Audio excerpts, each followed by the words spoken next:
Hi ಸ್ನೇಹಿತರೆ, ಇವತ್ತಿನ ಒಂದು ಪ್ರಮುಖ ವಿಡಿಯೋ ಏನಪ್ಪ ಅಂತಂದರೆ GPSR ಪರೀಕ್ಷೆಯ ಒಂದು ಪ್ರಮುಖ ಪಠ್ಯಕ್ರಮಗಳು.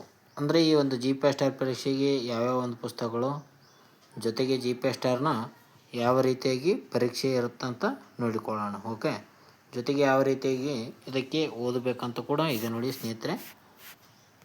ಅದರ ಬಗ್ಗೆ ಸಂಪೂರ್ಣ ಮಾಹಿತಿಯನ್ನು ಪಡೆದುಕೊಳ್ಳೋಣ. ಓಕೆ, ಪ್ರಾಥಮಿಕ ಶಾಲಾ ಶಿಕ್ಷಕರು ಅಂದರೆ 6 ರಿಂದ 8ರವರೆಗೂ GPSR ಪರೀಕ್ಷೆ ಇರ್ತದೆ. ಅದಕ್ಕೆ ಯಾರು ತಯಾರು ನಡೆಸ್ತಿದ್ರೆ ಅದರ ಒಂದು ಪರೀಕ್ಷೆಯ ಪಠ್ಯಕ್ರಮದ ಬಗ್ಗೆ ಮಾಹಿತಿಯನ್ನು ತಿಳಿದುಕೊಳ್ಳೋಣ. ಓಕೆ, ಅಂದರೆ ಪರೀಕ್ಷೆಯ ಸ್ವರೂಪ ಮತ್ತು ಹಂತಗಳನ್ನು ನೋಡೋಣ. ಮುಖ್ಯವಾಗಿ ಏನಪ್ಪ ಅಂತಂದರೆ ಅದರಲ್ಲಿ 3 ಪರೀಕ್ಷೆಗಳ ಮೂಲಕ ಅಭ್ಯರ್ಥಿಯನ್ನು ಸಾಮರ್ಥ್ಯವನ್ನು ಮೌಲ್ಯಮಾಪನ ಮಾಡಲಾಗ್ತದೆ. ಎಷ್ಟು 3 ರೀತಿಯಾದಂಥ ಪರೀಕ್ಷೆಗಳು ಇರ್ತವೆ, 3 ರೀತಿಯಾದಂಥ ಪೇಪರ್ಗಳು ಇರ್ತವೆ ಅಂತ ಹೇಳ್ತೀವಿ. 3 ರೀತಿಯ ಪೇಪರ್ ಇರ್ತವೆ ನೋಡ್ರಿ. ಓಕೆ, 3 ರೀತಿಯಾದಂಥ ಪರೀಕ್ಷೆ ಇರ್ತದೆ. ಮೊದಲನೇ ಒಂದು ಪತ್ರಿಕೆ 1 ನೋಡ್ರಿ, ಇದು ಸಾಮಾನ್ಯ ಪತ್ರಿಕೆ ಇರ್ತದೆ. ಓಕೆ, ಇದು ಎಲ್ಲರಿಗೂ ಕಡ್ಡಾಯ ಬಹು ಆಯ್ಕೆ ಪ್ರಶ್ನೆಗಳು ಒಳಗೊಂಡಿರ್ತದೆ. ಅದು 150 ಅಂಕಗಳು ಇದಕ್ಕೆ ಇರ್ತವೆ ನೋಡ್ರಿ, ಮೊದಲನೇ ಒಂದು ಪತ್ರಿಕೆಯಲ್ಲಿ. ನಂತರ 2ನೇ ಪತ್ರಿಕೆ ಬರ್ತದೆ, ಇದು ನಿರ್ದಿಷ್ಟ ವಿಷಯದ ಮೇಲೆ ಇರ್ತದೆ. ಅಂದರೆ ಯಾರು ಸಮಾಜ ಶಿಕ್ಷಕರಿದ್ದರೆ ಸಮಾಜ ಪೇಪರ್, ಗಣಿತ ಶಿಕ್ಷಕರಿದ್ದರೆ ಗಣಿತ ಮತ್ತು ವಿಜ್ಞಾನ ಪೇಪರ್ಗೆ ವಿಜ್ಞಾನದ ವಿಷಯದ ಬರವಣಿಗೆ ಇರ್ತದೆ ನೋಡ್ರಿ. ಓಕೆ, 2ನೇ ಪೇಪರ್ ಏನಪ್ಪ ಅಂತಂದರೆ ಇದು ಬರವಣಿಗೆ ರೀತಿಯಲ್ಲಿ ಇರ್ತದೆ. ಇದಕ್ಕೂ ಕೂಡ 150 ಮಾರ್ಕ್ಸ್ ಇರ್ತದೆ ನೋಡಿ. ಗಣಿತ, ವಿಜ್ಞಾನ ಮತ್ತು ಸಮಾಜ ಇತ್ಯಾದಿ ವಿಷಯಗಳ ಬಗ್ಗೆ ಇರ್ತದೆ. 3ನೇ ಪೇಪರ್ ಏನಪ್ಪ ಅಂತಂದರೆ ವಿಮರ್ಶಾತ್ಮಕ ಪತ್ರಿಕೆ ಆಗಿರ್ತದೆ ನೋಡ್ರಿ, ಅಂದರೆ ಕನ್ನಡ. ಓಕೆ, ಕನ್ನಡ ಪತ್ರಿಕೆ ಆಗಿರ್ತದೆ ನೋಡ್ರಿ 3ನೇದು. ಓಕೆ, ಭಾಷಾ ಸಾಮರ್ಥ್ಯವನ್ನು ಪರೀಕ್ಷಿಸಲು 100 ಅಂಕಗಳನ್ನು ವಿವರಣಾತ್ಮಕ ಪತ್ರಿಕೆ ಆಗಿರ್ತದೆ, ಅಂದರೆ ಬರವಣಿಗೆ ಮೂಲಕ ಬರೀಬೇಕು ಕನ್ನಡ. ಓಕೆ, ಈ ರೀತಿಯಾಗಿ 3 ರೀತಿಯಾದಂಥ ಪರೀಕ್ಷೆಗಳಿರ್ತವೆ ನೋಡ್ರಿ GPSR ಪರೀಕ್ಷೆಯಲ್ಲಿ. ಮೊದಲನೇದು ಪತ್ರಿಕೆ 1 ಸಾಮಾನ್ಯ ಪತ್ರಿಕೆ, 2ನೇದು ನಿರ್ದಿಷ್ಟ ವಿಷಯಗಳನ್ನು ಒಳಗೊಂಡಿರ್ತದೆ, ಅಂದರೆ ಸಮಾಜ ಅಥವಾ ಗಣಿತ ವಿಜ್ಞಾನ ಇರ್ತದೆ. ನಂತರ ಪತ್ರಿಕೆ 3 ಕನ್ನಡ ಇರ್ತದೆ. ಓಕೆ, ಮೊದಲನೇದಾಗಿ ಪತ್ರಿಕೆ 1 150 ಅಂಕಗಳನ್ನು ಒಳಗೊಂಡಿರ್ತದೆ, ಸಾಮಾನ್ಯ ಪತ್ರಿಕೆ. ಇದರಲ್ಲಿ ಯಾವ ವಿಷಯ ಇರ್ತದೆ ಅಂತ ನೋಡಿಕೊಳ್ಳೋಣ. ಮೊದಲನೇದಾಗಿ ಇದರಲ್ಲಿ ಸಾಮಾನ್ಯ ಜ್ಞಾನ ಅಂದರೆ GKಗೆ ಸಂಬಂಧಿಸಿದಂಥ ವಿಷಯಕ್ಕೆ 25 ಮಾರ್ಕ್ಸ್ ಇರ್ತದೆ. ಓಕೆ, ನಂತರ ಬರುತ್ತೆ ಕನ್ನಡ ವ್ಯಾಕರಣ. ಕನ್ನಡ ವ್ಯಾಕರಣಕ್ಕೆ ಏನಪ್ಪ ಅಂತಂದರೆ 25 ಮಾರ್ಕ್ಸ್ ಇರ್ತದೆ ನೋಡ್ರಿ. ನಂತರ ಇಂಗ್ಲೀಷ್ ವ್ಯಾಕರಣ. ಓಕೆ, ಇಂಗ್ಲೀಷ್ ವ್ಯಾಕರಣ ಅಂತಂದರೆ ಇಂಗ್ಲೀಷ್ ವ್ಯಾಕರಣಕ್ಕೆ ಎಷ್ಟಿರ್ತದೆ ಅದಕ್ಕೂ ಕೂಡ 25 ಮಾರ್ಕ್ಸ್ ಇರ್ತದೆ. ಓಕೆ, ನಂತರ ಯಾವುದು ಬರ್ತಪ್ಪ ಅಂತಂದರೆ ಸೈಕಾಲಜಿ ಬರ್ತದೆ ನೋಡಿರಿ. ಸೈಕಾಲಜಿಗೆ 50 ಮಾರ್ಕ್ಸ್ ಇರ್ತವೆ. ಓಕೆ, ಸೈಕಾಲಜಿಗೆ ಎಷ್ಟಿರ್ತವೆ 50 ಮಾರ್ಕ್ಸ್ ಇರ್ತವೆ ನೋಡ್ರಿ. ಓಕೆ, ನಂತರ ಕಂಪ್ಯೂಟರ್ ಬರುತ್ತೆ. ಕಂಪ್ಯೂಟ್ರಿಗೆ ಏನಪ್ಪ ಅಂತಂದರೆ ಇಲ್ಲಿ 10 ಮಾರ್ಕ್ಸ್ ಇರ್ತವೆ. ನಂತರ ಆರೋಗ್ಯ ಮೌಲ್ಯ ಶಿಕ್ಷಣ ಬರ್ತದೆ, ಅದಕ್ಕೂ ಕೂಡ ಇರ್ತವೆ, ಅದಕ್ಕೂ 15 ಮಾರ್ಕ್ಸ್ ಇರ್ತವೆ. ಓಕೆ, ಈ ರೀತಿಯಾಗಿ ಇರ್ತವೆ ನೋಡ್ರಿ ಪೇಪರು. ಟೋಟಲ್ ಎಷ್ಟು 150 ಮಾರ್ಕ್ಸ್ ಇರ್ತವೆ. ಓಕೆ, GKಗೆ 25, ಕನ್ನಡಕ್ಕೆ 25, ಇಂಗ್ಲೀಷಿಗೆ 25, ಸೈಕಾಲಜಿಗೆ 50 ಮಾರ್ಕ್ಸ್, ಕಂಪ್ಯೂಟ್ರಿಗೆ ಏನಪ್ಪ ಅಂತಂದರೆ 10 ಮಾರ್ಕ್ಸ್, ಆರೋಗ್ಯ ಮೌಲ್ಯ ಶಿಕ್ಷಣಕ್ಕೆ ಏನಪ್ಪ ಅಂತಂದರೆ 15 ಮಾರ್ಕ್ಸ್ ಇರ್ತವೆ. ಟೋಟಲಾಗಿ 150 ಮಾರ್ಕ್ಸ್ ಆಗಿರ್ತವೆ ನೋಡ್ರಿ. ಓಕೆ, 25 100, ಇದೊಂದು 50 150. ಓಕೆ, ಸಾಮಾನ್ಯ ಜ್ಞಾನ ಮನೋವಿಜ್ಞಾನ ಇರ್ತದೆ ನೋಡ್ರಿ. ಇಲ್ಲಿ ಭಾಷೆ ಮತ್ತು ಮೌಲ್ಯ ಶಿಕ್ಷಣ ಕೂಡ ಇರ್ತದೆ. ಓಕೆ, ಈ ವಿಭಾಗದಲ್ಲಿ ಭಾರತೀಯ ಇತಿಹಾಸ ಬರ್ತದೆ, ಕರ್ನಾಟಕ ಭೂಗೋಳಶಾಸ್ತ್ರ, ಸಂವಿಧಾನ, ಪ್ರಚಲಿತ ವಿದ್ಯಮಾನಗಳು ಮತ್ತು ಶೈಕ್ಷಣಿಕ ಮನೋವಿಜ್ಞಾನಗಳು, ಮಕ್ಕಳ ವಿಕಸನ, ಕಲಿಕಾ ಪ್ರಕ್ರಿಯೆಗಳಂಥ ವಿಷಯಗಳನ್ನು ಇದು ಒಳಗೊಂಡಿರ್ತದೆ. ಅದೇ ರೀತಿಯಾಗಿ ಭಾಷೆ ಮತ್ತು ಮೌಲ್ಯ ಶಿಕ್ಷಣದಲ್ಲಿ ಸಾಮಾನ್ಯ ಕನ್ನಡ ಇರ್ತದೆ, ಸಾಮಾನ್ಯ ಇಂಗ್ಲೀಷ್ ಇರ್ತದೆ. ಅಂದರೆ ಇಂಗ್ಲೀಷ್ ವ್ಯಾಕರಣ, ಕನ್ನಡ ವ್ಯಾಕರಣಕ್ಕೆ ಸಂಬಂಧಿಸಿದಂಥ ಪ್ರಶ್ನೆಗಳು ಕೇಳ್ತಾರೆ. ಅದರಲ್ಲಿ ಸಮಾನಾರ್ಥಕ, ವಿರುದ್ಧಾರ್ಥಕ ಮತ್ತು ಇದರೊಂದಿಗೆ ಏನಪ್ಪ ಅಂತಂದರೆ ನೈತಿಕ ಮತ್ತು ಮೌಲ್ಯ ಶಿಕ್ಷಣ, ಆರೋಗ್ಯ ಶಿಕ್ಷಣ ಕೂಡ ಇದರಲ್ಲಿ ಇರ್ತದೆ ನೋಡಿರಿ. ಓಕೆ, ಆರೋಗ್ಯ ಶಿಕ್ಷಣ ಮೇಲೆ 15 ಕ್ವೆಶ್ಚನ್ ಕೇಳ್ತಾರೆ, ಅದನ್ನು ಕೂಡ ಸರಿಯಾದ ರೀತಿಯಲ್ಲಿ ನೋಡಿಕೊಳ್ಳಿ. ಓಕೆ, ಪತ್ರಿಕೆ 2 ನೋಡಿರಿ, ನಿರ್ದಿಷ್ಟ ವಿಷಯದ ಮೇಲೆ ಇರ್ತದೆ. ಅಂದರೆ ಯಾವ ಒಂದು ನೀವು ಸಬ್ಜೆಕ್ಟ್ಗೆ ಸರ್ ಅಥವಾ ಟೀಚರ್ ಆಗಲು ಬಯಸ್ತೀರಾ ಆ ಒಂದು ವಿಷಯದ ಮೇಲೆ ಇರ್ತದೆ. ಕನ್ನಡ ಶಿಕ್ಷಕರಿಗೆ ಕನ್ನಡ ಒಂದು ವಿಷಯದ ಮೇಲೆ ಪತ್ರಿಕೆ ಇರ್ತದೆ. ಓಕೆ, ವಿಜ್ಞಾನ ಶಿಕ್ಷಕರಿಗೆ ವಿಜ್ಞಾನ ಮೇಲೆ ಪತ್ರಿಕೆ.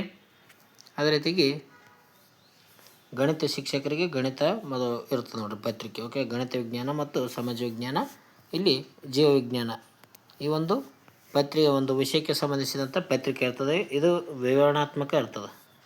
ಓಕೆ, ವಿವರಣೆ ಬರೆಯೋದಿರ್ತದೆ ನೋಡಿರಿ. ವಿವರಣೆ 50 MCQs ಇರ್ತದೆ. 100 ಏನಪ್ಪ ಅಂತಂದರೆ 100 ಅಂಕಕ್ಕೆ ಬರವಣಿಗೆ ರೂಪದಲ್ಲಿ ಇರ್ತದೆ. ಟೋಟಲಾಗಿ ಇದು ಕೂಡ 150ಕ್ಕೆ ಬರ್ತದೆ. ಪತ್ರಿಕೆ 2 ನೋಡಿರಿ, 100 ಬರವಣಿಗೆ, 50 MCQs, ಟೋಟಲ್ 150. ಇದಕ್ಕೂ ಕೂಡ 150 ಅಂಕಗಳು ಇರ್ತಾವೆ. ಓಕೆ, ಇಲ್ಲಿ ನೋಡೋಣ. ಪತ್ರಿಕೆ 2ರಲ್ಲಿ ಏನಪ್ಪ ಅಂತಂದರೆ ಸಮಾಜ ವಿಜ್ಞಾನ ಯಾವ್ಯಾವ ವಿಷಯ ಪ್ರಮುಖವಾಗಿದೆಪ್ಪ ಅಂತಂದರೆ ಇದರಲ್ಲಿ ಇತಿಹಾಸ ಇದೆ, ಭೂಗೋಳಶಾಸ್ತ್ರ, ರಾಜ್ಯಶಾಸ್ತ್ರ, ಅರ್ಥಶಾಸ್ತ್ರ ಮತ್ತು ಸಮಾಜಶಾಸ್ತ್ರದ ಬಗ್ಗೆ ಕೇಳ್ತಾರೆ. ಇದರಲ್ಲಿ ಇತಿಹಾಸದಲ್ಲಿ ಪ್ರಾಚೀನ, ಮಧ್ಯಕಾಲೀನ ಮತ್ತು ಆಧುನಿಕ ಭಾರತ ಇತಿಹಾಸ ಬಗ್ಗೆ ಕೇಳ್ತಾರೆ. ಕರ್ನಾಟಕ ಪ್ರಮುಖ ರಾಜಮನೆತನಗಳು ಕೂಡ ಕೇಳ್ತಾರೆ. ಸ್ವಾತಂತ್ರ್ಯ ಚಳವಳಿಗಳು.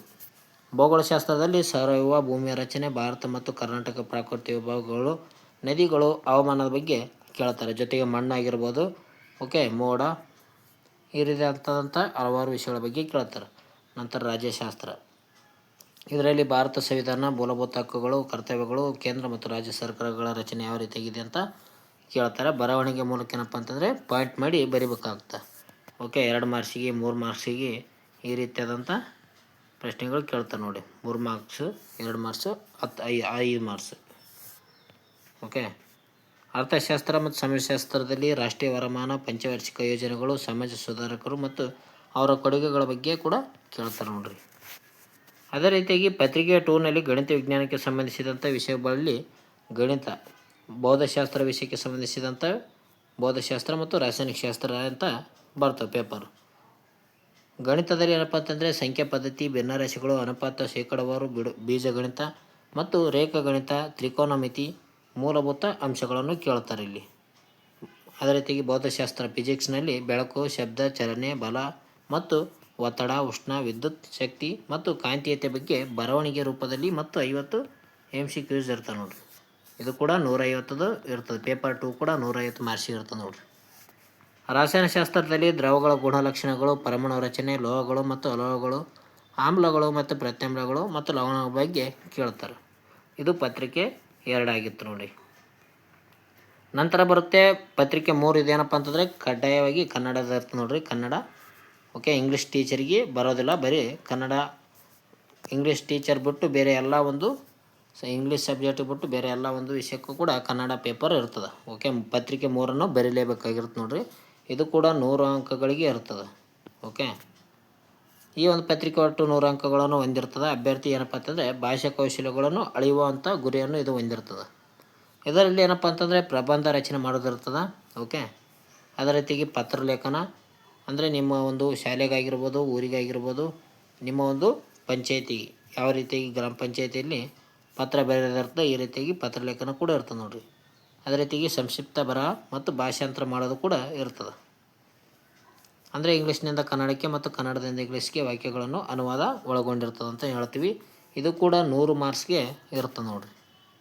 ಓಕೆ, ಒಟ್ಟು ಅಂಕಗಳು ಎಷ್ಟಾದವು?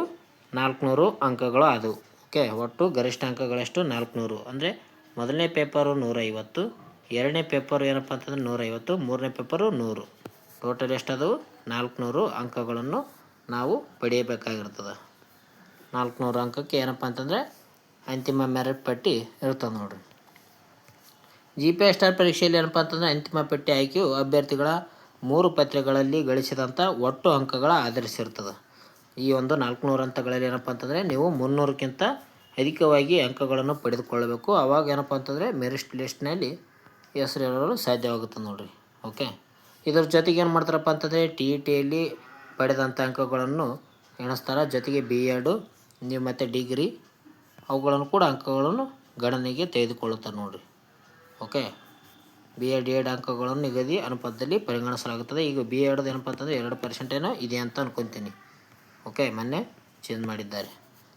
TETದು ಕೂಡ ಪ್ರಮುಖವಾಗಿರುತ್ತೆ ನೋಡಿ. 20% ಏನೋ ತಗೊಳ್ತಾರೆ ಅದಕ್ಕೆ. ಓಕೆ, 20%. ಟೋಟಲಿಗೆ ಏನಪ್ಪ ಅಂತಂದರೆ 400 ಅಂಕಗಳಿಗೆ ನಾವೇನಪ್ಪ ಅಂತಂದರೆ 350ಕ್ಕಿಂತ ಏನಪ್ಪ ಅಂತ ಪ್ಲಸ್ ಅದಕ್ಕೆ ಹೆಚ್ಚು ಅಂಕಗಳನ್ನು ಪಡೆದಾಗ ಏನಪ್ಪ ಅಂತಂದರೆ ಶಿಕ್ಷಕರಾಗಲು ಅರ್ಹತೆಯನ್ನು ಹೊಂದುತ್ತೀವಿ. ಓಕೆ,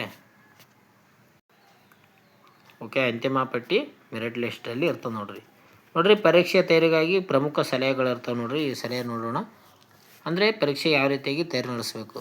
ಮೊದಲನೇ ಅಧ್ಯಾಯ ಏನಪ್ಪ ಅಂತಂದರೆ 6ರಿಂದ 10ನೇ ಕ್ಲಾಸ್ ಅಥವಾ 12ನೇ ಕ್ಲಾಸ್ ಅಲ್ಲಿವರೆಗೆ ಏನಪ್ಪ ಅಂತಂದರೆ ಗೌರ್ಮೆಂಟ್ ಬುಕ್ಸನ್ನು ನೀವು ಓದಬೇಕಾಗ್ತದೆ. ಓಕೆ, ರಾಜ್ಯ ಪಾಠ್ಯಕ್ರಮದ ಶಾಲಾ ಪುಸ್ತಕಗಳನ್ನು ಕಡ್ಡಾಯವಾಗಿ ನೀವು ಓದಬೇಕಾಗುತ್ತೆ ನೋಡಿರಿ. ಇದು ಮೂಲಭೂತ ಜ್ಞಾನವನ್ನು ಗಟ್ಟಿಗೊಳಿಸ್ತದೆ. ಅಂದರೆ ನೀವು ಏನಪ್ಪ ಅಂತಂದರೆ ಈ ಒಂದು ಪುಸ್ತಕದಿಂದಲೇ ಅತಿ ಹೆಚ್ಚು ಪ್ರಶ್ನೆಗಳು ಬರ್ತವೆ ಪರೀಕ್ಷೆಯಲ್ಲಿ. ಓಕೆ, ಗೌರ್ಮೆಂಟ್ ಬುಕ್ಕನ್ನು ಓದಬೇಕಾಗ್ತದೆ. ಅದೇ ರೀತಿಯಾಗಿ ಹಳೆಯ ಪ್ರಶ್ನೆ ಪತ್ರಿಕೆಗಳನ್ನು ಕೂಡ ನಾವು ನೋಡಿಕೊಳ್ಳಬೇಕಾಗ್ತದೆ. ಓಕೆ, ಹಿಂದಿನ ವರ್ಷಗಳ ಪ್ರಶ್ನೆ ಪತ್ರಿಕೆಗಳನ್ನು ಬಿಡಿಸೋದ್ರಿಂದ ಪರೀಕ್ಷೆ ಮಾದರಿ ಮತ್ತು ಕಠಿಣತೆ, ಸಮಯ ನಿರ್ವಹಣೆಯನ್ನು ಏನಾಗುತ್ತೆ ನಮಗೆ ಅರಿವಾಗುತ್ತದೆ. ಅರಿವು ಮೂಡುತ್ತೆ ಅಂತಲೇ ಹೇಳ್ತೀವಿ. ಯಾವ ರೀತಿಯಾಗಿ ಪರೀಕ್ಷೆಯ ಒಂದು ಪ್ರಶ್ನೆಗಳು ಕೇಳ್ತಾರಂತ ನಮಗೆ ಗೊತ್ತಾಗುತ್ತದೆ. ಜೊತೆಗೆ ಸಮಯ ನಿರ್ವಹಣೆ ಅಂದರೆ 2ನೇ ಪೇಪರ್ ಬರವಣಿಗೆ ಇರ್ತದಲ್ಲ, ಅದಕ್ಕಾಗಿ ದಿನನಿತ್ಯ ಪ್ರಾಕ್ಟೀಸು ಕೂಡ ಮಾಡ್ಬೇಕಾಗತ್ತೆ ನೋಡಿರಿ. ಪ್ರತಿದಿನ ನಿರಂತರವಾಗಿ ಓದುವ ಹವ್ಯಾಸ ಮಾಡಿಕೊಳ್ಬೇಕಾದ, ಪ್ರತಿ ವಿಷಯಕ್ಕೂ ಕೂಡ ಸೂಕ್ತ ಸಮಯವನ್ನು ನೋಡಿಕೊಳ್ಬೇಕಾದ, ದಿನನಿತ್ಯ ಪ್ರಜಾವಾಣಿ ಪೇಪರನ್ನು ಕೂಡ ನೀವು ಓದಬೇಕಾಗುತ್ತೆ. ಓಕೆ, ಜೊತೆಗೆ ಏನಪ್ಪ ಅಂತಂದರೆ ಈ ಒಂದು ಹಳೆಯ ಪ್ರಶ್ನೆ ಪತ್ರಿಕೆ ಅಂದಾಗ ಏನಪ್ಪ ಅಂತಂದರೆ ನಮ್ಮ ವಿಡಿಯೋದಲ್ಲಿ ಪ್ರತಿದಿನ ಏನಪ್ಪ ಅಂತಂದರೆ 1-2 ಯೂಟ್ಯೂಬ್ ವೀಡಿಯೋಗಳನ್ನು ಹಾಕ್ತಾಯಿರ್ತೀವಿ. ನಮ್ಮ ಒಂದು ಯೂಟ್ಯೂಬ್ ಚಾನಲಲ್ಲಿ ಪ್ರಮುಖವಾಗಿ ವೀಡಿಯೋಗಳು ಬರ್ತಿರ್ತವೆ. ಅದಕ್ಕಾಗಿ ಕಡ್ಡಾಯವಾಗಿ ಈ ಒಂದು ಹಳೆಯ ಪ್ರಶ್ನೆ ಪತ್ರಿಕೆ ಜೊತೆಗೆ ಏನು MCQs ಅದನ್ನು ಬಿಡಿಸ್ರಿ. ಅದನ್ನು ನೋಡಿದಾಗ ಏನಾಗ್ತಾ ನಿಮ್ಮ ಒಂದು ಯಾವ ರೀತಿಯಾಗಿ ಕ್ವಶನ್ ಇರ್ತಾವಂತ ನಿಮಗೆ ಅರಿವಾಗುತ್ತೆ ಅಂತ ಹೇಳ್ಬೋದು ನೋಡಿ. ಓಕೆ, ಈ ರೀತಿಯಾಗಿ ಏನಪ್ಪ ಅಂತಂದರೆ ನಾವು GPSR ಪರೀಕ್ಷೆಯಲ್ಲಿ ಅಂಕಗಳನ್ನು ಪಡೆದುಕೊಳ್ಳಬೇಕಾಗಿರುತ್ತೆ ನೋಡಿ ಸ್ನೇಹಿತರೆ. ಓಕೆ, 6ರಿಂದ 10ರವರೆಗೂ ಬುಕ್ಕವನ್ನು pin to pin, line to line ಏನಪ್ಪ ಅಂತಂದರೆ ನಿಮಗೆ ಗೊತ್ತಿರಬೇಕಾಗ್ತದೆ. ಅದಕ್ಕಾಗಿ ಗೌರ್ಮೆಂಟ್ ಬುಕ್ಸನ್ನು ಕಡ್ಡಾಯವಾಗಿ ಓದಿ. ಓಕೆ ಸ್ನೇಹಿತರೆ, ಅದೇ ರೀತಿಯಾಗಿ ನಮ್ಮ ವೀಡಿಯೋ MCQs ಏನಾದರೂ ಬೇಕಾದರೆ ದಿನನಿತ್ಯ ನಮ್ಮ ಒಂದು ವೀಡಿಯೋನ ತಪ್ಪದೇ ವೀಡಿಯೋನ ನೋಡಿಕೊಳ್ಳಿ. ಇದರಲ್ಲಿ MCQs ಪ್ರಮುಖವಾಗಿರುತ್ತೆ ನೋಡಿರಿ. ಇದರಿಂದ ನಿಮ್ಮ ಒಂದು ಅಂಕಗಳನ್ನು ಪಡೆಯುವಂಥ ಸಾಮರ್ಥ್ಯ ಹೆಚ್ಚಾಗುತ್ತೆ ಅಂತ ಹೇಳ್ಬೋದು ನೋಡಿ. 400 ಅಂಕಗಳನ್ನು ಪಡಿಬೇಕು ಟೋಟಲಾಗಿ. ಓಕೆ, ಇದೇನಪ್ಪ ಅಂತಂದರೆ GPSRಗೆ ಸಂಬಂಧಿಸಿದಂಥ ಪ್ರಮುಖ ಪಠ್ಯಕ್ರಮ ಮಾದರಿಯಾಗಿತ್ತು. ಈ ಒಂದು ವಿಡಿಯೋ ಇಷ್ಟ ಆಯ್ತಪ್ಪ ಅಂತಂದರೆ ಲೈಕ್ ಮಾಡಿ, ಶೇರ್ ಮಾಡಿ, ಸಬ್ಸ್ಕ್ರೈಬ್ ಮಾಡಿ. ಓಕೆ, ನಿಮ್ಮ ಸ್ನೇಹಿತರು ಕೂಡ ಈ ಒಂದು ವಿಡಿಯೋನ ಶೇರ್ ಮಾಡಿ. ಯಾರು GPSR ಪರೀಕ್ಷೆಗೆ ತಯಾರಿ ನಡೆಸ್ತಿದ್ರೆ ಅವರಿಗೆ ಶೇರ್ ಮಾಡಿ ವಿಡಿಯೋನ. ಓಕೆ, ಮುಂದಿನ ಒಂದು ವಿಡಿಯೋದಲ್ಲಿ ಸಿಗೋಣ ಫ್ರೆಂಡ್ಸ್. ಇದೇ ರೀತಿಯಾಗಿ PUC PSI ಪಠ್ಯಕ್ರಮದ ಬಗ್ಗೆ ಕೂಡ ಮಾಹಿತಿಯನ್ನು ನೆಕ್ಸ್ಟ್ ವಿಡಿಯೋದಲ್ಲಿ ಹೇಳುತ್ತೇನೆ. ಓಕೆ, ಪೊಲೀಸ್ ಕಾನ್ಸ್ಟೇಬಲ್ ಪರೀಕ್ಷೆಗೆ ಯಾವ ಒಂದು ವಿಷಯ ಬೇಕು ಅದಕ್ಕೂ ಕೂಡ ಯಾವ ರೀತಿಯಾಗಿ ಓದಬೇಕಂತ ಮುಂದಿನ ಒಂದು ವಿಡಿಯೋದಲ್ಲಿ ನೋಡೋಣ. ಈ ಒಂದು ವಿಡಿಯೋನ ಇಲ್ಲಿಗೆ ಮುಕ್ತಾಯ ಮಾಡ್ತೀನಿ. ಈಗ ಆಲ್ರೆಡಿ ಪ್ಲೇಲಿಸ್ಟಲ್ಲಿ ನಮಗೆ MCQs ಚಾಪ್ಟರ್ ವೈಸ್ ಇದೆ ನೋಡಿ ಸ್ನೇಹಿತರೆ. ಯಾರು ನೋಡಿಲ್ಲ ಚಾಪ್ಟರ್ ವೈಸ್ ನೋಡಿಕೊಳ್ಳಿ. ಓಕೆ, ಯಾರು ಮಾಡಿಲ್ಲ ಐತಿ ಯೂಟ್ಯೂಬ್ ಚಾನಲಲ್ಲಿ. ಓಕೆ, ಮುಂದಿನ ಒಂದು ವಿಡಿಯೋದಲ್ಲಿ ಸಿಗೋಣ. ಟೇಕ್ ಕೇರ್, ಬಾಯ್.